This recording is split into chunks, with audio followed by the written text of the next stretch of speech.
Many thanks for choosing us. Pay up or get disconnected. That's the message from the Electricity Company of Ghana to defaulting companies, private and public, as the entity undertakes an ambitious program to recover 5.7 million cedis owed by its customers. Private manufacturing industries and mining firms are at a high debtors, followed by some government institutions.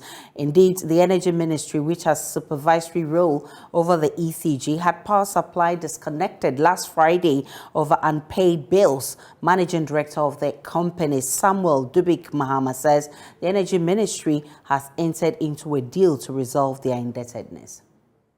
They pay their bill. Problem solved. Marching forward. I must say, this time around, state agencies have been very good.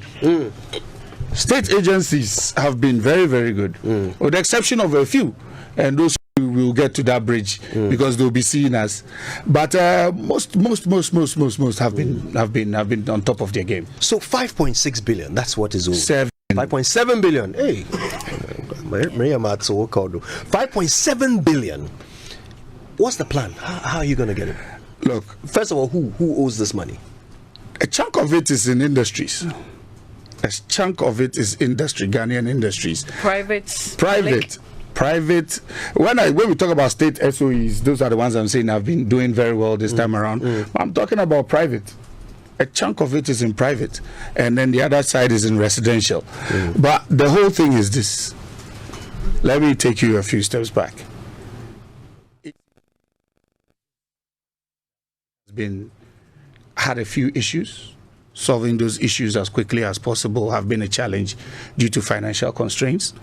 But you cannot continue sitting down when you're owed 5.7 billion, which is equivalent of about almost $500 million, and you keep singing, we don't have.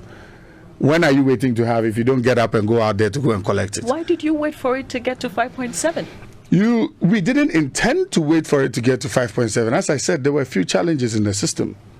And it's also the fact that some people do not prioritize the payment of electricity bills. For example, when it comes to taxes, you know the law that backs the tax. In our neighboring country, Ivory Coast, illegal connections is a criminal offense. You're jailed. When you don't pay your bill, it's a criminal offense. You're jailed. But in Ghana, we all know what the issue is. So it's a thing where we don't prioritize it. ECG was also hoping that everybody would be an honest citizen, just like what the prepaid customers are doing, and then also what settle their bills. But look, if you take 10 ECG customers, 5 will be prepaid, 5 will be postpaid. Out of the 5 postpaid, 3 of them are paying, 2 are not. When you take the prepaid, all are paying, but 3 of them are doing illegal connections. Wow. Unbelievable. You understand? And it's all because of the new digitization drive that we've been on since I became MD. But it has allowed us to have a trend analysis, see what to expect from the company, when, how. And actually, believe you me, this company is big. The ECG is today undertaking mapping of areas to concentrate for the exercise. Mr. Samuel Mahama is emphatic no amount of intervention will get them to stop the exercise. He says the ECG needs this money to ensure it renders efficient services to the public. Until you're well equipped to go out there, ask the necessary questions, let them let you know who has done what, how, and when. It's very difficult because as you're speaking now, some of the low voltage situations, power cuts you've been having, it's not because of shortage in power.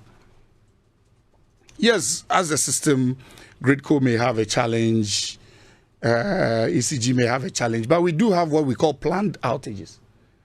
During the Christmas period, what we realized was most of the transformers are overloaded. It's overloaded 2 reasons. 1, somebody has added more people to the transformer with 0 notice to ECG. But as soon as the power is fluctuating, everybody blames what? ECG. 2, the taste of the people within the area has gone up. So the kind of gadgets that they've bought now, with no recourse to the distributor, when everybody is home and they all start drawing, what then happens? Voltage goes low, the whole thing goes off. So we need money to fix this, to give you that kind of quality service, have excess meters in the system so everybody can have access to all of these things. Our problems are solvable. They are all capital intensive, and we cannot sit down and say we are not going to collect. Also, don't forget we have power purchase agreements that we need to settle. So we've gotten to the point where nobody is coming to save us. How much of these problems are caused by internal sabotage, ECG staff? You know, in fairness, I would choose not to blame the ECG staff, because if you have everything you need to do your job, nobody would look at you as not being efficient. The question we need to ask is, does the ECG staff have everything they need to carry out their duties? That is the main. It's very easy to point fingers at someone. It's very easy to say, oh, this guy doesn't like me, so he's doing this. This one has done that to mess this up. But, you know, when you decide to work with people, or you decide to go on a journey with people, it's about how you galvanize the base, bring everybody together for them to know what the dream is. Away from the ECG, a search party is wrapping up its efforts towards finding possible survivors at Adan East following a boat disaster that resulted in the death of 5 persons. The National Disaster Organization, NADMO, has dispatched a team from its headquarters to go and assist victims with relief items and help with search operations. The accident occurred when the affected persons were traveling from Azizana to Azizakbe for a funeral. It is unclear how many people were on the boat, but at least 5 bodies have been retrieved. Joining us via Zoom is NADMO Director for the district, Ebenezer Nate, for more. Ebenezer is actually joining us via phone. I'm grateful for your time, Mr. Nate. What's the latest on the search efforts? Yes, the search is ongoing. We have the Navy on the waters, and NADMO is also part of the search. As at now, they are on the waters looking for maybe if they can get some of the bodies sealed in the water. And they told me since morning they were not able to get even one of the bodies, meaning we don't have so much fear that there will be still people in the water again. The situation over here is calm now, and the people around the area are going about their normal duties in the day. Do we now know the cause of the accident? Yes, it is as a result of overloading that has resulted in this whole accident. Yes. Now, we understand that the owner of the boat has been picked up by the police. Can you confirm this? Yes, he is now at police custody since he's been picked up since 3 days ago, and I can confirm that he's still with the police. And the 5 bodies that have been retrieved? Yes, they are at the district hospital morgue, and the families are also in the process of taking it from the morgue to at least bury them. They are doing that in collaboration with the Ghana police here in Adan. And after when they are done with their documentations, the bodies will be released for them to go and bury. I'm grateful for your time. Ebenezer Nate, he is the director at the Adan district of NADMO, and he says that there's relief.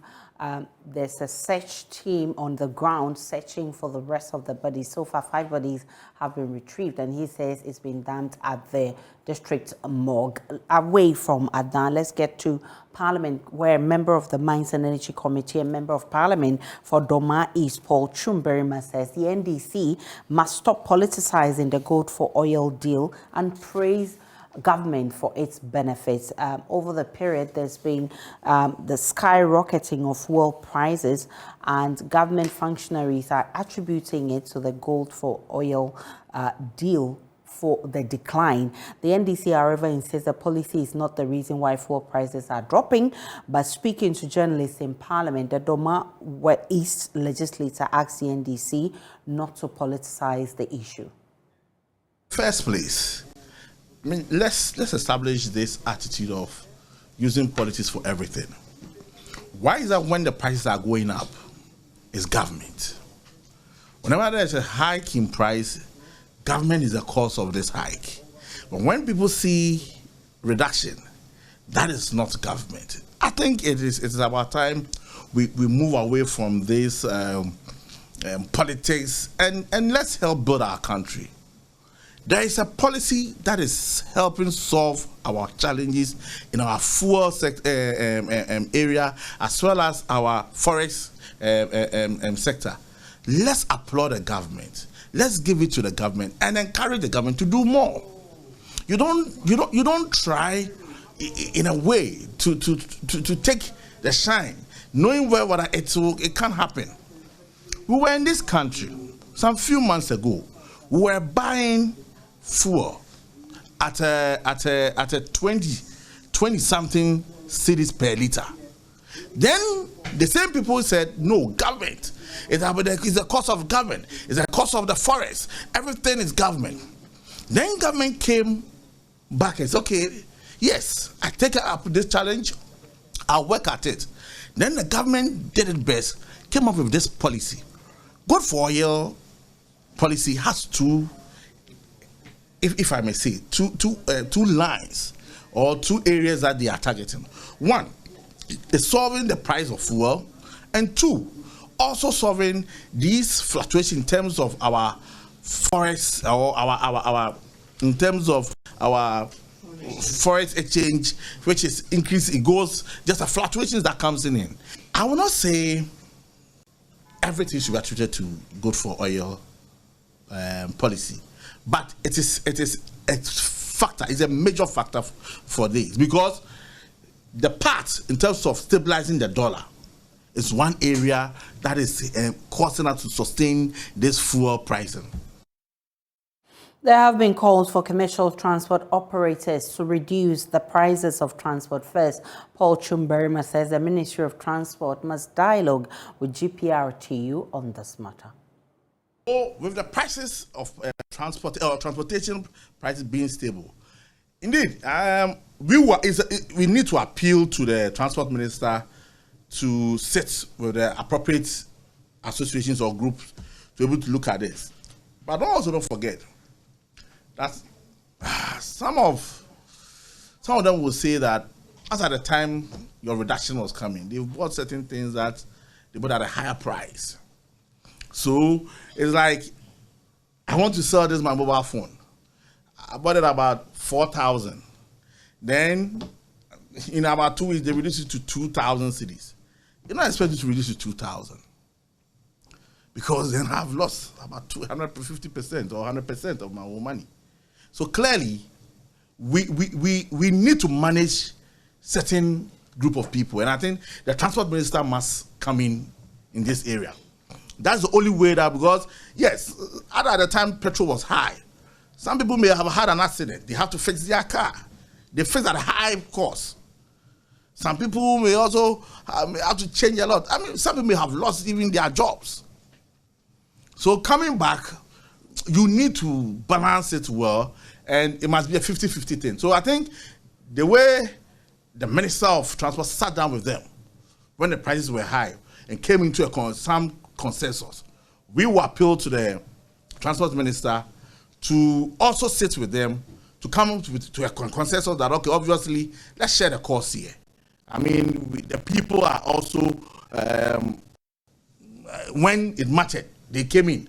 So at this point, you also have to, come in for us. So then we can be able to achieve, but I will not really blame them a lot when it comes to that area, because I think we need to look at it. It's a 50-50 something that we have to look at it again. Some residents who are supposed to benefit from one district, one factory of government have started fact-checking claims by government on that policy. Government has spent close to 1.7 billion cedis on the policy since 2017. But some of the companies that are supposed to be funded say they've not received any funding from government. Here are excerpts of the second part of one district, some factories, produced by Kojonyako. Like the Central, Eastern, Volta, Western, Greater Accra, Western North, the Oti region, and many other regions we have covered in this documentary, the Ashanti region is no exception. Here, many of the factories that are captured in the records of the One District, One Factory Secretariat under the Ministry of Trade and Industries as factories that have been completed and operational were not so. If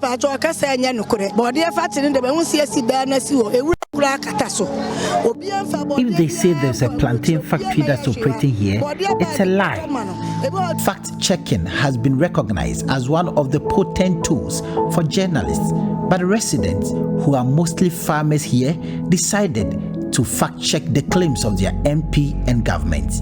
Here at Agogo, there are abundant raw materials that should make any factory that was promised farmers flourish. But the farmers here say there is no factory to cater for their needs, contrary to the claims by the MP for the area. Plantain factory no say we are baby omusu omusi no ehon ye nam ekwafuo ye ntise mfidie bi esu.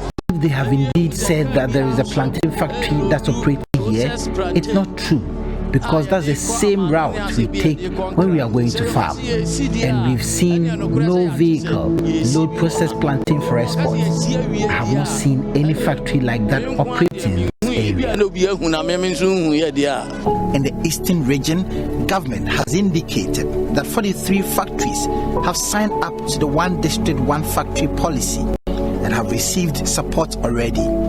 22 of such factories, the ministry indicates, are operating, while 18 are under construction.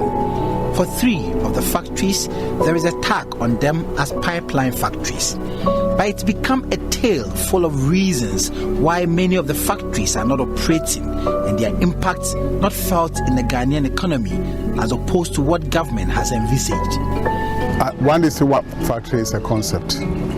I bought into it and felt I could also do something. Assurance the assurance we got was that government through the Exim Bank will give us some loans, support our factory. We've done all that is required of us, but all to no avail. Now we are almost losing hope. Yes, I have put up the structures. I have bought the equipment. If you go around, you will see 5 of such factories. We assemble electric cookers here. We produce nails and utensils here. We also produce mineral water here. We are even working on production of noodles here and even ordered machines for that. But where do we get the working capital? We have relied on the promises to our detriment. Get the working capital. The promises now upon that, and I feel sometimes, This is the Chief Executive Officer of the Shaba Enterprises Limited, a factory that's under the One District, One Factory located at Nkoko, Set Ejeba. It turns out that he's received no funding from the financiers of the policy, making it difficult for him to operate.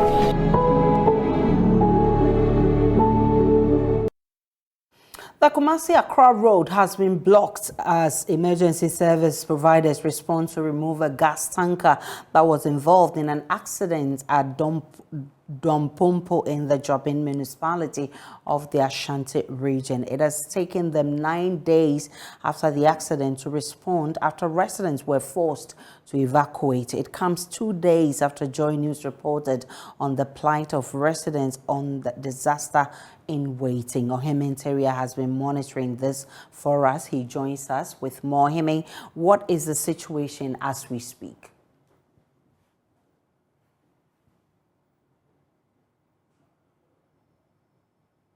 Ohime, kindly unmute for me. The tanker has been removed from the road after emergency services providers made up of fire service, the police, the NADMO, and the ambulance service teamed up this morning. It was a hectic exercise for the personnel who had to endure several hours to ensure the safety of the general public and also motorists who were plying this particular stretch. So as we speak, the vehicle has been removed from the scene and the tanker is already on its way to Burkina Faso, where it was heading to. How are residents responding to this, Ohime?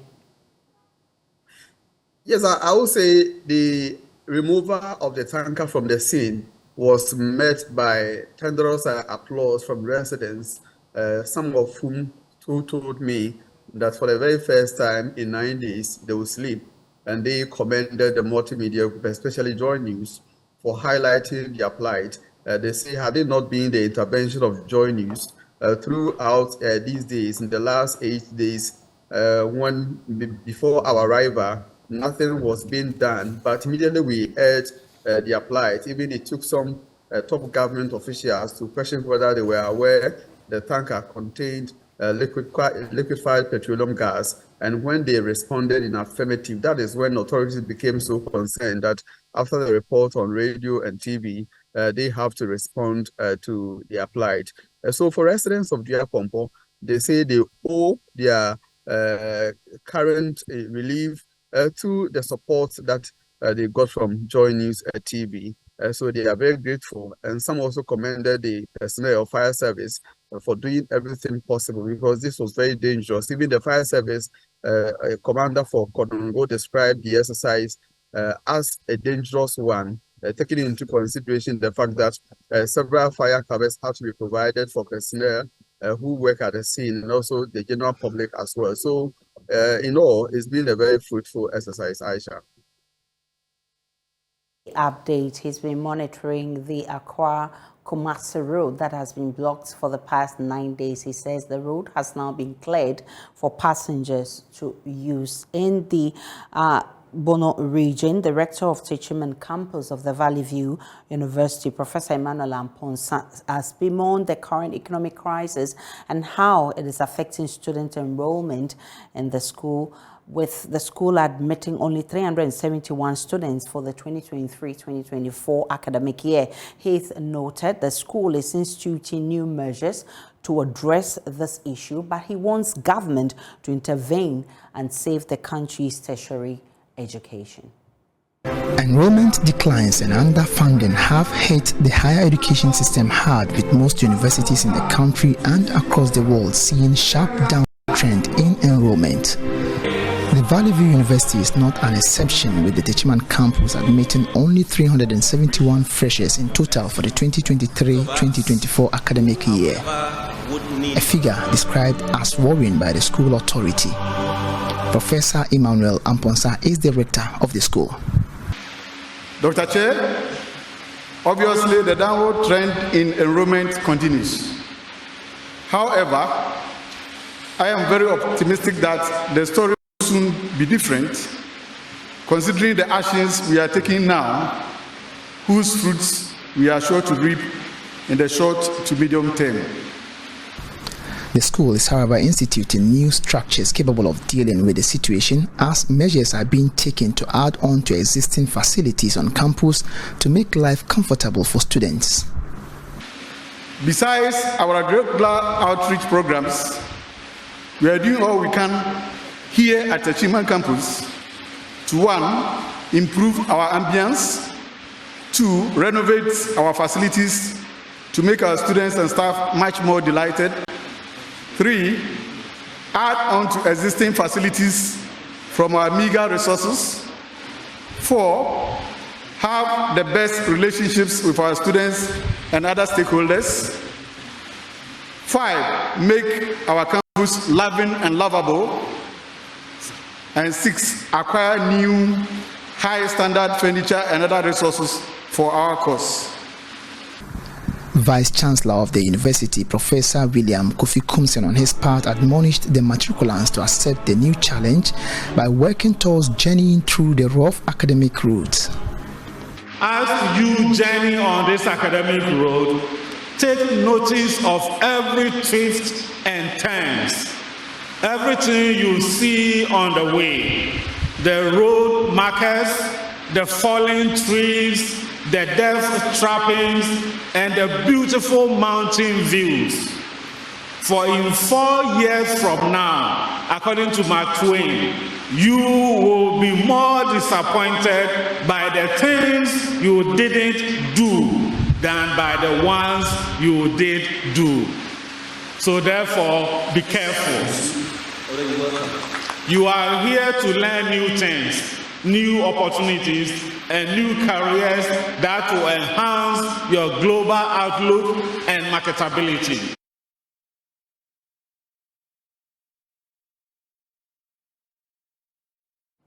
Back here in Accra, government is preparing itself for what it says will be a make-or-break week as Ghana races against time to secure the much-needed IMF board agreement. It also helping Parliament to approve 3 key revenue bills. Finance Minister Ken Ofori-Atta has departed the country to attend 2 crucial meetings. First, with China, and the second with Paris Club as part of Ghana's external debt restructuring plan. Government hopes to clinch an IMF deal before the end of the month, and these meetings will prove crucial. My colleague Kwekwa Sante joins me with the details of Finance Minister Ken Ofori-Atta's itinerary. Kweku, bring us up to speed with the details of the 2 meetings that the Finance Minister is attending. So first, Aisha, we understand that Finance Minister Ken Ofori-Atta left the country yesterday and rode to China. He will first go to Addis Ababa before he will embark on that trip to China. He's going to first meet them. They are such a crucial part of Ghana's ability to secure an IMF deal due to the high volumes of amounts of money that Ghanaian government owes them. And so the Finance Minister is trying to get some agreement with the Chinese in terms of how they are able to help with Ghana's debt restructuring program. That is the first one. And we understand that that meeting will travel through the whole of today in China. The next meeting will be with the Paris Club tomorrow. The Finance Minister is also expecting that multilateral donors, most of which are members of this Paris Club and normally of European countries, will also play some part in terms of Ghana's debt. And so that meeting will also happen tomorrow. And so these are 2 crucial meetings that the Finance Minister is going to engage in. Is going to sit in these meetings to hope that these countries come on board, support the country with the needed assurances before the country can place its formal agreement before the IMF board for approval. We also understand that there are concerns about government's ability to secure the IMF fund. What do we know about this? So on Friday, Parliament ended the debate on the State of the Nation address, and the minority leader, Dr. Kesela Tufosi, whilst ending his debate, said that the president and the government's hope that they will get this IMF deal through by the end of this month is simply not practicable and will not be realized. When the president addressed Parliament, he said that they were hoping to do so by the end of this month. The finance minister has also repeated that claim several times. The minority leader said, if you see the totality of everything that is happening and the fact that government is still in negotiation with these Paris clubs and the Chinese officials, it is just not possible to get this agreement through IMF by the end of this month. Kwekwa Sante is a monitoring events in Parliament for us, and we'll bring you more as and when we get information about the ministers' meetings out there and whether the IMF deal will be able to be sealed this month. Let's take a break on JoyNews today. When we return, it's business.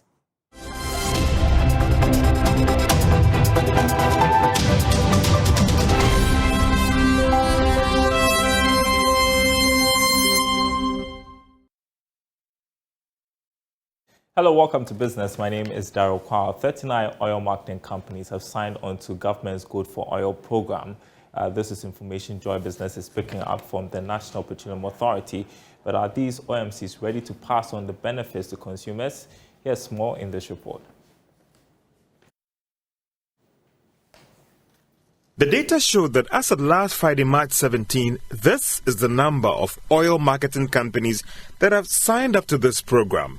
This means that out of the over 100 oil marketing firms in the country, just 39 have signed up to this initiative. This was due to an earlier requirement that only oil marketing companies that have a certain number of service stations in the country and are willing to fully pass on the benefits to consumers can't sign up to this program. But Joy Business is learning that all oil marketing companies are now permitted to participate as long as they are in good standing with the National Petroleum Authority and the Ghana Revenue Authority, and sign an undertaking to pass on the benefits to consumers. Some of the oil firms that have signed up include market leader Gull, Star Oil, Puma, Zen and Allied. Whilst government insists the program is the major reason for the price reduction in recent times, some of the oil marketing firms have told Joy Business that it is rather one of the reasons. They argue that unless the program is able to supply at least 50% of market products, it cannot be the main reason for the price reduction in recent times. Vice President Dr. Muhammadu Bawumia says the Bank of Ghana could be saving about $5 billion every year because of this Gold for Oil program. Now, 34 females in the Jama North District of the Bono region have received livelihood empowerment skills training from ActionAid Ghana. Precious Semerville has more in this report. Girls and children are the most vulnerable. In Ghana, the situation is worse, especially in the farming communities where there are exploitations and all forms of modern slavery. And to protect and support the vulnerable, ActionAid has been implementing the Combating Modern Slavery project with the livelihood empowerment skills training of 400 selected females in 12 districts in 4 regions, including Jama North in the Bono region. Ghana enterprises were commissioned to train 34 female-headed households in pastries, soap making, tiling, beads making, and makeups. And all startup tools needed were given to the beneficiaries to improve their livelihood at a ceremony in Sampa. John Inko is the country director of ActionAid Ghana. Women-headed households are supported with a grant in the form of livelihood security startup packages after going through a training program, and this is geared towards ensuring that the support is rooted in the communities. The overarching goal of this intervention is not only for the beneficiaries, but to ensure that as their income level improves, they are able to recruit people and train them, and for that matter, their households are supported, their children's school fees are paid, even their husbands are supported in a way that will enhance the dignity of life that we set out to achieve. He said there are plans to monitor and guide the progress of the beneficiaries for sustainability. What is next is, one, to ensure that the Business Advisory Committee continues to provide business incubation support to them, and what we call business mentoring support. We are not going to leave them standing on their own, but within a 3-month period, they'll be watched, they'll be supervised, they'll be monitored, they'll be supported, and where government support, for example, is available at the district level, the utility or the advantage of working with the government agencies is to ensure that these beneficiaries are roped into the government database to ensure that the resources reach them and additional mentoring support is provided onto them in their community. A beneficiary from Febi near Sumahinkro, Florence Adubia, expecting her 5th child, said the life-changing skills as a tiler would help her support her children. I was unemployed before and I joined to learn to tile because it could help me. I am happy to be doing this as a female and I could get jobs even more than male tilers. The skills would help me get money to care for my children and support my siblings and mother. We thank and bless ActionAid for coming to our aid. Precious Semerville, Joy News, Sampa. The small business news on the marketplace. Up next, sports.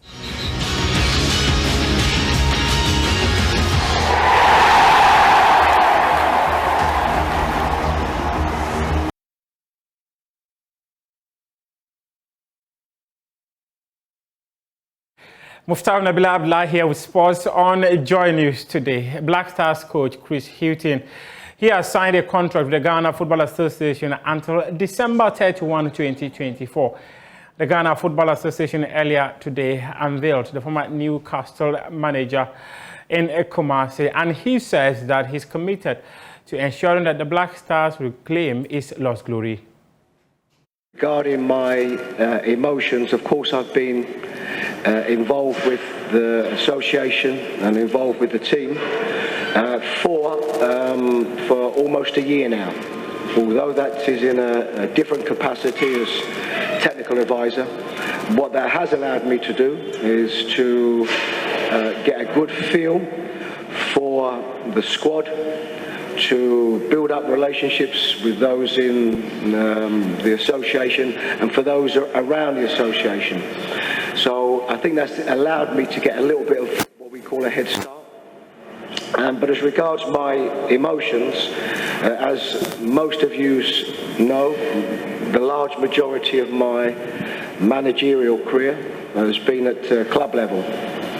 And also as a player, for those that know me would know that I represented the Republic of Ireland as a player. So to represent Ghana and the Black Stars as the head coach is something that I'm incredibly proud of. Sorry about the noise. It's something that I'm incredibly proud of. It's something that I will give everything to make the team as successful as possible. It's something that I will do to make sure that the communication and the relationship that I have with this association, for those around the association, and of course the supporters, to give all of my best. So it's something that I'm hugely looking forward to, but very much our game is about support. And as I said, support from the association, but mostly the support from the huge array of fans that we have. And that starts with, obviously, a very difficult game at Kumasi on Thursday. Thursday, Chris Houghton will be leading the Black Stars when they come up against Angola in an African Cup of Nations qualifier at the Baba Yara Sports Stadium. He will hold his first training session later today at the Accra Sports Stadium before the team flies to Kumasi to continue preparations for that all-important match on Thursday. That's your sport for now. We do have more sports stories on myjoyonline.com.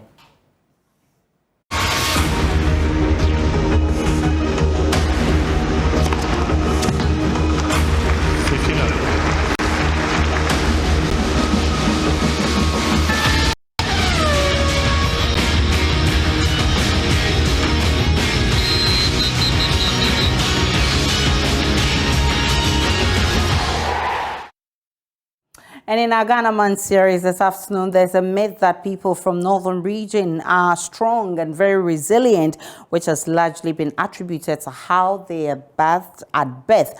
Whether it's a myth or real, the people in the area believe the combination of herbs and bones and other things combined in bathing the child makes them strong, healthy, and protected spiritually. In our Ghana Month series today, Martina Bugari takes you to the northern region where we get to understand why people believe it works.